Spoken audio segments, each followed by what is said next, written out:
बेड़ा पार हो जाएगा और भगवान के भी दर्शन हो जाएंगे। हमारे बाबा बैजनाथ धाम में कहा करते हैं कि बाबा के दरबार में बाबा बाबा सब कहे, मैया कहे न कोई, और जो मैया कहे वही बाबा दरबार में हो। ये राधे राधे नाम जपेंगे तो बांके बिहारी भी चले आएंगे, क्योंकि शक्ति देवियों के पास है।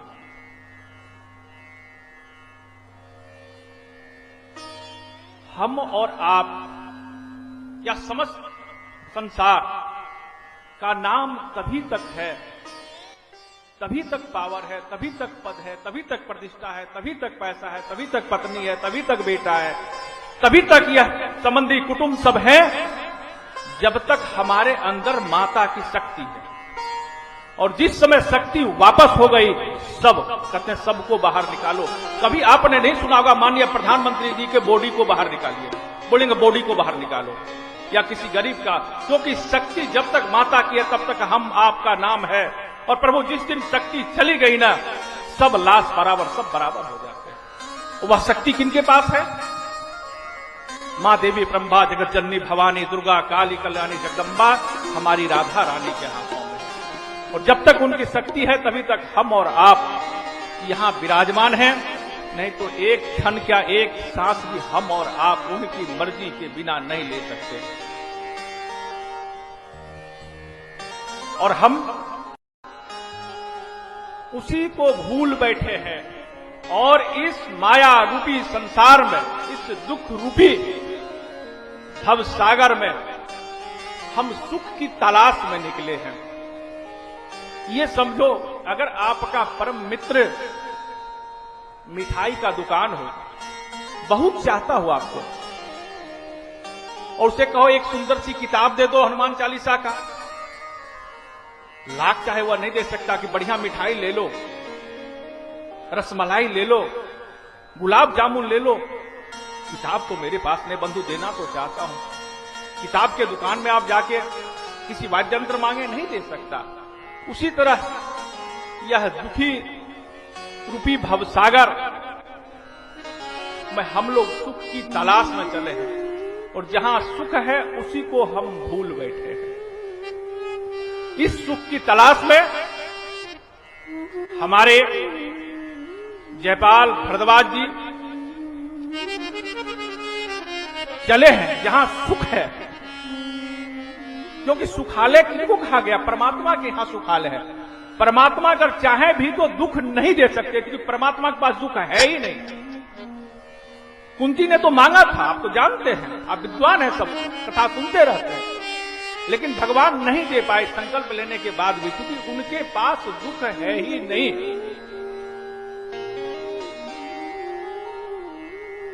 तो हम और आप इस धरती पर जो संगम हुआ, और वह भी श्रीमद् भागवत महापुराण के माध्यम से, इसका पूरा श्रेय हमारे परम प्रिय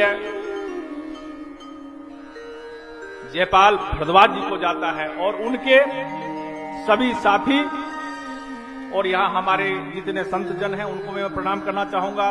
श्रीमान रमेश बाबा को पहले ही प्रणाम किया हूं, श्रीमान विनोद बाबा जी भी आने वाले हैं, जिन्होंने भी 108 कुटिया संतों के लिए बनाया है, और उनके सेवा सनातन संस्कृति के चलता रहता है। भैया जी, श्रीमान लाला भैया जी, श्री मुरली बाबा जी, और हमारे इस कथा में सबका सहयोग, सब लोग आए हैं, सबका नाम तो नहीं ले पाऊंगा, लेकिन कुछ नाम, श्रीमान दिनेश शर्मा जी और पवित्रा जी, श्रीमान दशरथ जी, पत्नी मिथिलेश जी, श्रीमती प्रेमवती जी, राजवती जी, रानी शर्मा जी पंजाब से, मीरा देवी पलवल से, मीनाक्षी जी पलवल से, श्रीमान योगेश अलावलपुर से, श्रीमान कुलभूषण भारद्वाज, पत्नी द्रौपदी अलावलपुर से, श्रीमान मनोज शर्मा, पत्नी कंचन फरीदाबाद से, और हमारे साथ भी बहुत दूर दूर से लोग आए हैं। हमारे बंगाल से बीजेपी के नेता भास्कर मंडला, हमारे मान सिंह जी, हमारे फरीदाबाद से सतीश जी और सभी संतजन, हमारे अयोध्या से परम विद्वान आचार्य हमारे भूपेंद्र आचार्य जी, हमारे संगीत के साथी विकेश शास्त्री जी, जेपी भैया जी, राजू जी और हमारे रवि जी, और हमारे इस कथा का जो पूरा रिकॉर्ड कैप्चर कर रहे हैं सुभारती चैनल के हमारे भैया साहब, यह जो कथा अभी 7 दिन तक होगी, इस कथा का आनंद आप घर बैठे 24 से 30 तारीख तक ले सकते हैं सुभारती चैनल पर, जो टाटा स्काई पे भी आता है, एयरटेल पे भी आता है, जियो पे भी आता है, अन्य चैनल सभी जगह पे दिखता है। तो इस कथा का आनंद आप यहां के जाने के बाद, आराम करने के बाद 24 तारीख से 30 तारीख तक, समय क्या है, 11 बजे से 2 बजे तक आप अपने घर में भी इस कथा का आनंद ले पाएंगे। और इस पावन धरा पर राधा रुक्मिणी द्वारकाधीश जी का भव्य मंदिर बनने जा रहा है। उसमें भी आपकी सहभागिता है, यह समाज का काम होता है और सबकी सहभागिता के बिना समाज का काम संपन्न नहीं होता है। और आप सभी माताएं बहनें, हमारे पिता तुल बुजुर्ग भैया सब, सभी को मैं हृदय से नमन प्रणाम करता हूं। भव्य मंदिर का निर्माण एक मंजिल का हो ही गया है, दूसरे मंजिल का कार्य चल रहा है। कहते हैं कि 100 गायों की सेवा बराबर एक नंदी की सेवा होती है। जितनी 100 गायों की सेवा में पुण्य मिलता है, उतना एक नंदी की सेवा में पुण्य मिलता है।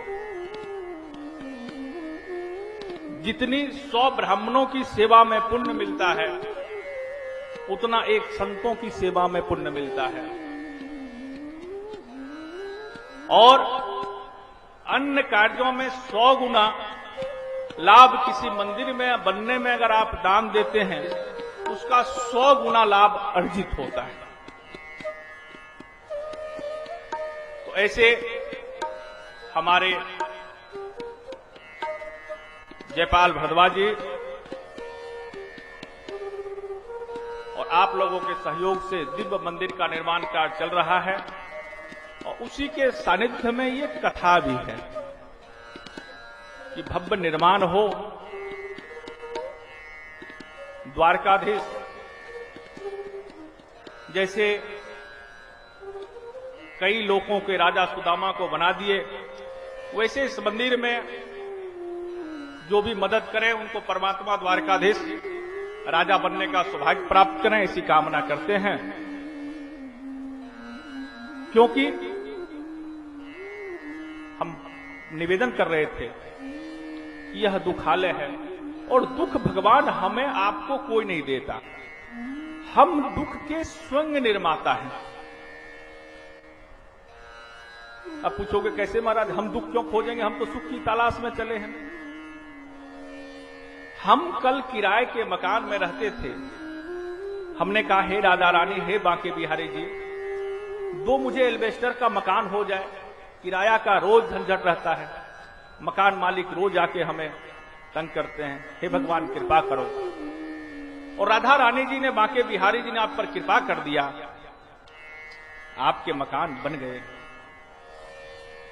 आपको खुश होना था कि भगवान से मैंने मांगा, थोड़े ही दिन में आप फिर दुखी हो गए, हे भगवान, हे राधा रानी, हे बांके बिहारी, एल्वेस्टर कितना गर्म होता है, पंखा लगाते हैं वो भी गर्म हवा फेंकता है, एक बार इस पर तो ध्यान दो, छत तो डल जाए, वह तो पक्की हो जाए।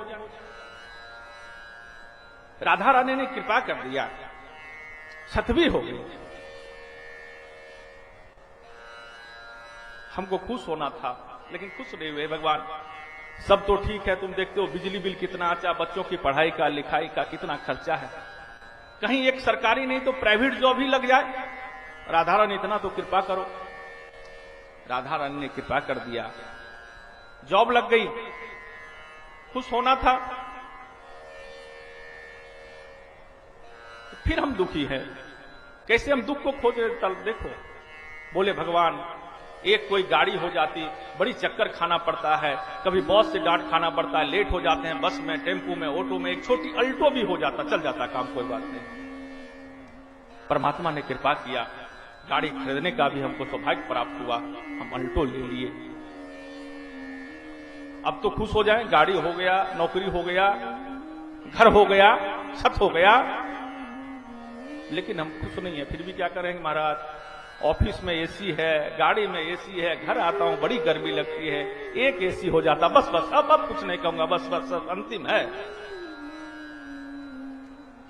परमात्मा ने वह भी कृपा कर दिया, एक एसी भी लग गई। फिर हम दुखी हैं, हे परमात्मा मेरे विवाह में इतने वर्ष हो गए, पुत्र की प्राप्ति नहीं हुई, एक बढ़िया सा पुत्र हो जाता। भगवान पुत्री मत देना, बड़ी लफड़े का काम है, एक पुत्र हो जाता आनंद हो जाता। भगवान ने कृपा कर दिया, पुत्र की प्राप्ति हो गई। अब तो खुश हो जाओ भैया, घर हो गया, गाड़ी हो गया, एसी हो गया, नौकरी हो गया, बच्चे हो गए। फिर थोड़े दिन रहे, परमात्मा बच्चों को पढ़ाना लिखाना है, थोड़ा प्रमोशन हो जाए, कुछ हो जाए। कहने का मतलब है बंधुओं कि हम दुख को स्वयं खोजते हैं, बिना दुख के हम जी नहीं सकते। यही हमारा संसार का नियम है, क्योंकि यह दुखालय है और यहां सुख मिल भी नहीं सकता। हमारी कामना होनी चाहिए, क्यों नहीं, हम आगे बढ़े। और सब लोग चाहता है कि दुनिया का सबसे बड़ा व्यक्ति मैं बनूं, लेकिन तत्क्षण वह सोचता है कि लेकिन हमसे बड़ा हमारा बेटा बने। और वही बेटा उसे जब दुख देता है, कितनी कष्ट पीड़ा माता पिता को पहुंचता है, यह कल्पना भी नहीं किया जा सकता।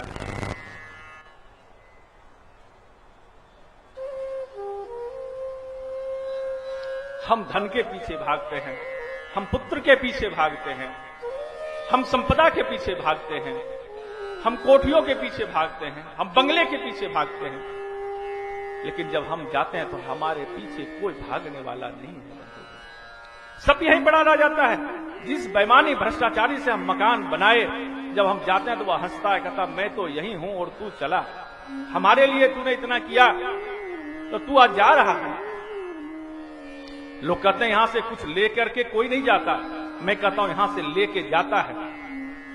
अपने अच्छे कर्म और बुरे कर्म तू साथ लेके जाएगा, कहीं उसे छोड़ नहीं पाएगा। और हमको और आपको तो छोड़िए, भगवान को आप देख लीजिए, भगवान को भी जब मनुष्य जन्म में आते हैं तो अपने कर्मों के नियम को वह भी फॉलो करते हैं और उनको भी भोगना पड़ता है। कहोगे महाराज ये कैसे भगवान को भोगना पड़ेगा?